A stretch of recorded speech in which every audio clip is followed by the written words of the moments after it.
Hello friends, this is Aditya. मैं आज आपके सामने सुपर टेट की स्ट्रेटजी लेके मौजूद हूँ। मैंने सुपर टेट, सी टेट या फिर यूपी टेट तीनों एग्ज़ाम्स दिए हैं और थंबनेल में ही आपने मेरे मार्क्स के बारे में देख लिया होगा, जिसमें मुझे अपने मार्क्स के बारे में यहाँ कोई बढ़ाई करने की ज़रूरत नहीं है। बट सवाल आता है कि मैंने ये वीडियो क्यों बनाई।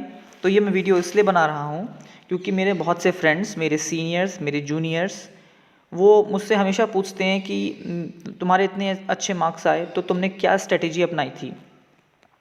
तो मैं सबको अपनी स्ट्रेटेजी बताता हूँ, जितने मेरे फ्रेंड्स हैं। तो मैंने सोचा क्यों ना ये एक स्ट्रेटेजी के लिए मैं वीडियो बना दूँ, क्योंकि जो यूट्यूब चैनल्स आप ऑलरेडी देख रहे हैं उसमें बहुत अच्छी स्ट्रेटेजीज़ दी गई हैं। मैं किसी को ये नहीं कह सकता कि कोई ख़राब है, सभी चैनल्स बहुत अच्छे हैं। बट एक्चुअल स्ट्रेटेजी जो पेपर दे रहा है उससे अच्छा शायद कोई स्ट्रेटेजी ना बता पाए। और सबसे बड़ी बात, हर व्यक्ति की स्ट्रेटेजी अलग होती है। तो आप लोगों को क्या करना चाहिए कि लोगों की स्ट्रेटेजी सुननी चाहिए, फिर आपको देखना चाहिए कि कौन सी स्ट्रेटेजी आपकी सोच से मिलती है और आपको वो स्ट्रेटेजी को अपनाना चाहिए।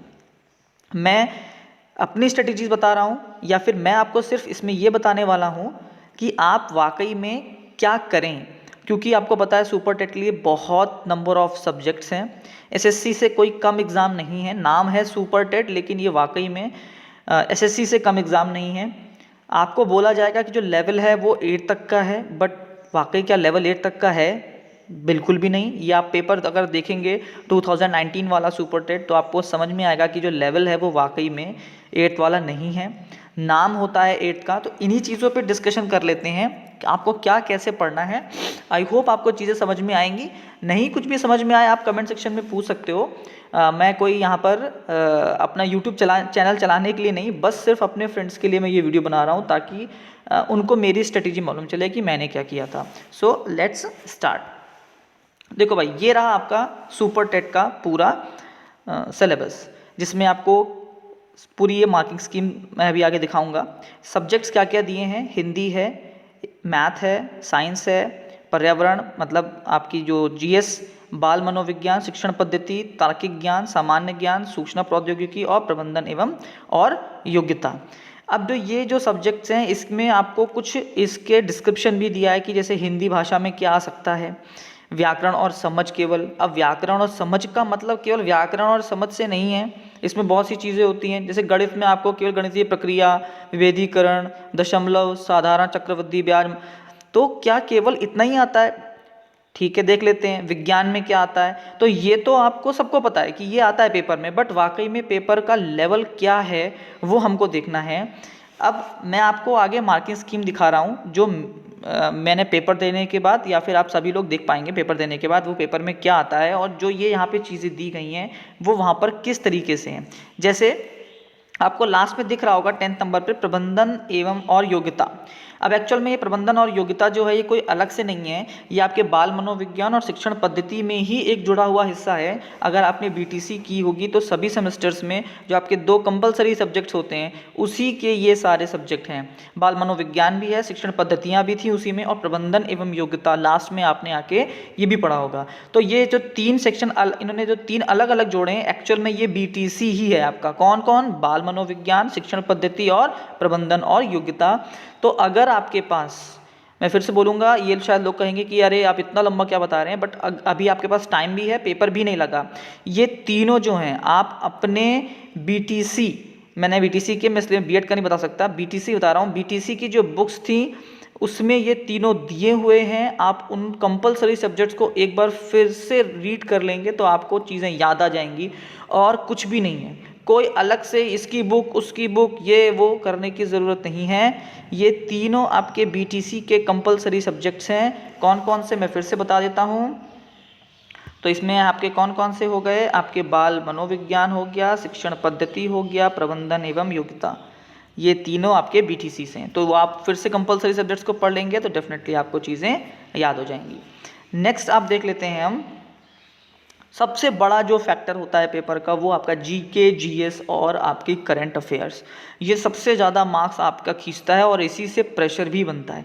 प्रेशर सिर्फ 2 सब्जेक्ट से बनेगा, देखिएगा, बाल मनोविज्ञान, शिक्षण पद्धति, प्रबंधन एवं योग्यता और आपका जीके, जीएस और करंट अफेयर्स। क्योंकि बाकी जितने चीज़ें हैं, हिंदी हो गया, मैथ हो गया, साइंस, ये लगभग सभी लोग सेम करते हैं, लेकिन जो मार्क्स खींचने वाली चीज़ें होती हैं वो या तो आपकी साइकोलॉजी, पेडागोजी से और या फिर आपका जीके, जीएस और करंट अफेयर्स से। तो ये चीज़ों पे आपको एक्स्ट्रा ध्यान देना है।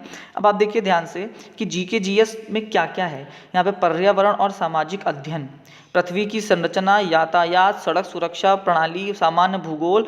तो जो ये सामान्य चीज़ें दी हैं ये बिल्कुल सामान्य नहीं है, पेपर में बिल्कुल असामान्य आती हैं, जैसे एसएससी का पेपर आता हो।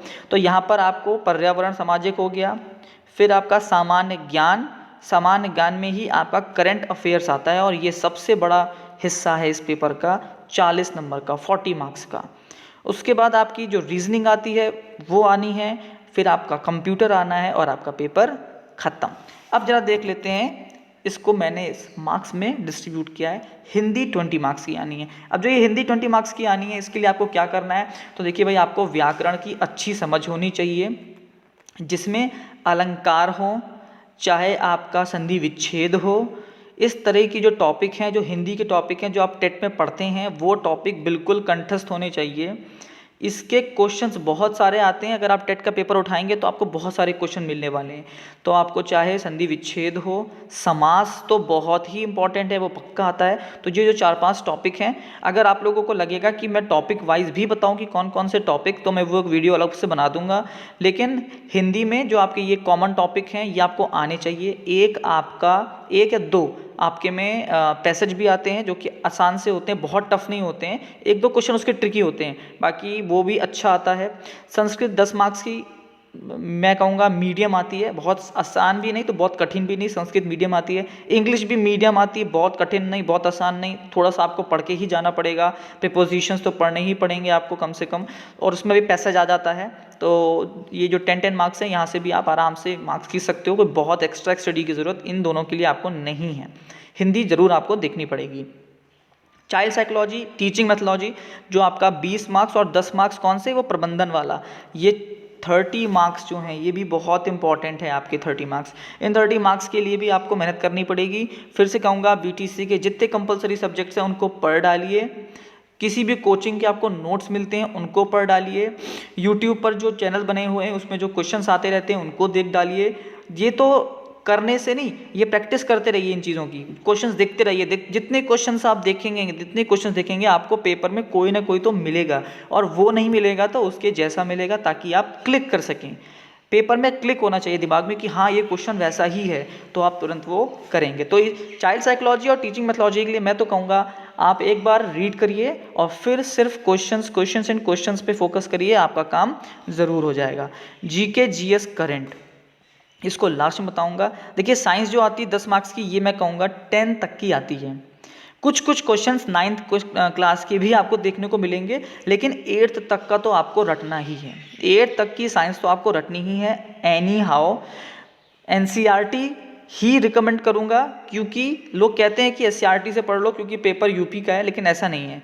एनसीईआरटी आप पढ़िए, 8th तक की एनसीईआरटी कम से कम पढ़िए, 9th की भी पढ़िए, 10th वाली नहीं पढ़ेंगे तो चल जाएगा, लेकिन 9th और 8th तक की एनसीईआरटी आपको पूरी पढ़नी है, ज़रूर पढ़नी है। लोग कहते हैं कि 1 to 5 पढ़ लीजिए, कुछ क्वेश्चन मिल जाते हैं। देखिए, 1-2 क्वेश्चन तो आपको हर सेक्शन से मिलते हैं, लेकिन अगर आपको वाकई में जो ये 10 नंबर में आपको 7 या 8 नंबर लाने हैं, तो आपको 9 तक की एनसीईआरटी आनी चाहिए अच्छे से। क्योंकि ध्यान रखिएगा, जो पिछला सुपर टेट हुआ था उसमें 4.1 लाख बच्चे थे, 4.1 मतलब 4,10,000 बच्चे थे। बट आपको पता है इस बार जो सुपर टेट होने वाला है उसमें 7 से 8 लाख बच्चे होंगे। दैट मीन्स जो कंपटीशन है वो जस्ट डबल होने वाला है। तो आपको 9 तक की जो साइंस है उस पर आपको फोकस करना चाहिए। मैथमेटिक्स, लास्ट टाइम मैथ्स का पेपर आप उठा के देखेंगे तो आपको वाकई समझ में आएगा क्या ये 8th का लेवल था। बिल्कुल भी 8th का लेवल नहीं था। क्वेश्चन जो थे एसएससी बेस्ड थे, 9th क्लास के भी कुछ क्वेश्चंस थे जिसमें सबको घुमाया गया था। जो लोग मैथ में सोच गए थे कि 20 में 20 लाएंगे, उनका धुआं उड़ा था इधर। तो आप लोगों को मैथ्स की प्रैक्टिस अच्छे से करनी है, 9th तक का आपको सोच के चलना है। मीन्स क्वाड्रेटिक इक्वेशन आप पेपर में देखेंगे तो आपको क्वाड्रेटिक इक्वेशन के क्वेश्चंस मिलेंगे। शायद 1-2 क्वेश्चंस पॉलिनोमियल से भी आए थे जो क्लास 9th में हो जाता है। तो आपको सिर्फ 8th तक का नहीं सोचो कि चक्रवृद्धि ब्याज, प्रॉफिट लॉस ये सब पढ़ के चले जाओ काम हो जाएगा, नहीं। आपको क्वाड्रेटिक इक्वेशन, पॉलिनोमियल भी थोड़ा देख के जाना पड़ेगा, उसके क्वेश्चंस भी आते हैं। एक्सपोनेंट पावर हो, ये सारे क्वेश्चंस आपके आएंगे, तो आपको उस पर भी फोकस करना है। मैथ्स की जितनी प्रैक्टिस करेंगे उतना अच्छा है। अभी बहुत टाइम है, अच्छे से प्रैक्टिस करिए। रीजनिंग आसान से कॉमन, बिल्कुल आसान सी रीजनिंग आती है, कोई परेशान वाली बात नहीं। कंप्यूटर भी बहुत आसान सा आता है, कॉमन क्वेश्चंस होते हैं उसकी, चाहे स्पीड्स को लेकर हो, इस कंप्यूटर को कंप्यूटर किसने बनाया, या फिर सुपर कंप्यूटर के 1-2 नाम याद कर लीजिए। बहुत कोई टफ चीज़ नहीं है। बिट बाइट कितने में कन्वर्ट करते हैं, कॉमन क्वेश्चन आते हैं जो कंप्यूटर के, वो अगर आप कोई भी यूट्यूब चैनल से क्वेश्चन उठा लेंगे, 100 क्वेश्चन लगा लेंगे कंप्यूटर के, तो ये आपके 5 नंबर कन्फर्म हो जाएंगे। तो मैथ्स पे ज़रूर फोकस करिएगा। मैं फिर से कहूँगा क्योंकि मैथ्स हमारे टाइम पे बहुत टफ आ गई थी, तो जो पूरा माहौल था पेपर का वो अचानक से बदल गया था मैथ्स को लेकर, क्योंकि हम लोग सोचे गए थे कि मैथ्स तो 20 बट 28 तक वाला नहीं आया। क्वाड्रेटिक इक्वेशन, पॉलिनोमियल जैसे क्वेश्चंस भी आए जिसमें लोगों को घूमना पड़ गया था। साइंस भी अच्छी है, बता चुका हूँ, फिर से 9 तक की साइंस पढ़ के जाइएगा, वरना आपको पेपर में बहुत बड़ा धोखा और धक्का लगेगा, आपका कहीं हार्ट अटैक ना हो जाए। GK, GS and current. भाई देखो, जीके, जीएस और करंट तो एक ऐसा टॉपिक है जिसमें बोलते बोलते आदमी थक जाए। कुछ लोग पूछ रहे थे, मेरे से एक ने पूछा था कि ज्योग्राफी कैसे पढूं। तो भाई देखो, ज्योग्राफी कैसे पढूं नहीं, ज्योग्राफी पढ़नी ही है आपको। अर्थ हो, अर्थ का स्ट्रक्चर हो, क्रस्टमेंटल कोर हो, कहाँ पे क्या पाया जाता है, नदी पहाड़, कौन से दर्रे बन रहे हैं, ये सभी चीज़ों पे आपको ध्यान देना है। चाहे आपके पर्वत हो, चाहे आपके पहाड़ हो, चाहे आपके ज्वालामुखी हो, कोई टॉपिक आप छोड़ नहीं सकते। नॉर्थ, साउथ, ईस्ट, वेस्ट, आपको चारों तरफ भागना है, क्योंकि ये सुपर टेट का पेपर है, इसका कोई भी आदि और अंत नहीं है। लेकिन ये ज़रूर कहूँगा कि बहुत डीप जाने की ज़रूरत नहीं है। अब जैसे आप डीप जाने का मतलब, मान लिया आप माउंट एवरेस्ट पढ़ रहे हैं, माउंट एवरेस्ट के बारे में आप लगे पढ़े हैं कि माउंट एवरेस्ट पे पहला आदमी, दूसरा आदमी, तीसरा आदमी, चौथा आदमी कौन था, फिर उसमें कितनी उसकी डेंसिटी है और वो किस रेट से घट रहा है। इतना डीप जाने की ज़रूरत नहीं है, लेकिन आपको सभी टॉपिक के बारे में पता होना चाहिए। सारे बायोस्फीयर रिजर्व, कहाँ पर सेंचुरीज बनी हुई हैं, कहाँ पर जू बने हैं, स्पेशली अभी बताता हूँ मैं आपको एक चीज़ और। फिर अगर आपकी बात करें हम लोग पॉलिटी की, तो पॉलिटी तो बहुत अच्छी आती है, जिसमें आपको अमेंडमेंट मतलब आपके संशोधन जो हुए हैं, कब कौन सा संशोधन हुआ, जब संशोधन हुआ था तब कौन प्रधानमंत्री था, ये क्वेश्चंस भी आपको देखने को मिल सकते हैं, क्योंकि लेवल बढ़ेगा इस बार। फिर आपके हिस्ट्री से देखें तो हिस्ट्री में देखिए, एंशिएंट हिस्ट्री पे बिल्कुल मत जाइएगा, एंशिएंट हिस्ट्री से कुछ नहीं आता, मेडिवल से आता है, और मेडिवल के बाद आपकी जो आज की हिस्ट्री चल रही है, मतलब मॉडर्न हिस्ट्री जिसे कहते हैं। तो मेडिवल और मॉडर्न पे ध्यान दीजिए, और मेडिवल तो काफ़ी अच्छे से आती है, जिसमें आपके 1800 के बाद वाले जितने भी आंदोलन होते हैं, फ्रांसीसी आते हैं, ग्रीक्स आते हैं, चाहे ब्रिटिशर्स आते हैं, फिर मुग़ल आते हैं, तो ये तो बहुत आता है, ये ज़रूर पूछेंगे। आपके आंदोलन जितने हुए थे ये ज़रूर पूछते हैं, तो इस पे आपको ज़रूर फोकस करना है, क्योंकि ये टॉपिक तो कन्फर्म है आने हैं। और आंदोलन ही नहीं, आंदोलन करते वक्त उनके कौन हेड थे, और उस वक्त ब्रिटिशर्स में कौन सा वॉइसरॉय था, मतलब उस पर हेड कौन था, कौन देख रहा था। फिर जितने भी एक्ट आए, चार्टर एक्ट आया, ये एक्ट आया, उन पर ज़रूर ध्यान देना है। और ये ज़रूर ध्यान देना है कि उस वक्त कौन था हेड, गवर्नर जनरल कौन था या वॉइसरॉय कौन था, ये आपको बहुत ध्यान देना है, क्योंकि ये पेपर में देखने को मिलेंगे। और जितने आंदोलन हुए थे, भारत छोड़ो आंदोलन हो, चाहे जिस तरह के आंदोलन हो, गांधी जी जिसमें पार्टिसिपेट कर रहे हैं, सभी चीज़ों को आपको देखना है। और एक चीज़ जो आपकी आती है वो ये आती है कि जो करंट आता है, देखिए अब आजकल पेपर का पैटर्न बदल रहा है। वो क्या करते हैं कि हिस्ट्री में भी वो क्वेश्चंस डालते हैं जो करंट से रिलेटेड होते हैं। जैसे मान लीजिए 26 जनवरी के आसपास आपका पेपर है, तो 26 जनवरी का जो पास्ट है वो उठा के पूछ लेंगे।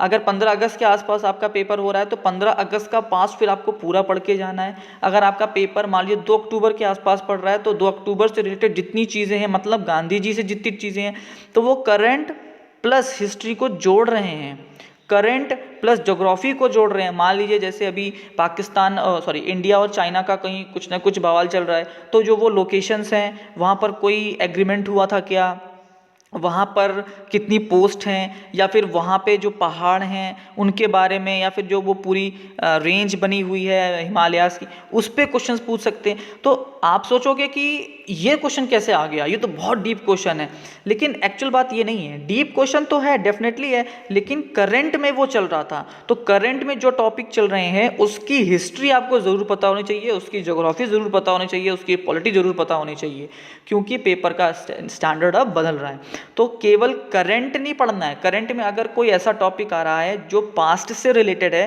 तो उसका पास्ट भी आपको पढ़ना है, क्योंकि पेपरों में अब वो पूछता है। ये आपका पूरा एक पेपर था, ओवरव्यू था। इतना ध्यान रखिएगा, लोग कहते हैं 8th स्टैंडर्ड, मैं कहूँगा बिल्कुल भी नहीं। इसको आप 9th से 10th का स्टैंडर्ड मानिए।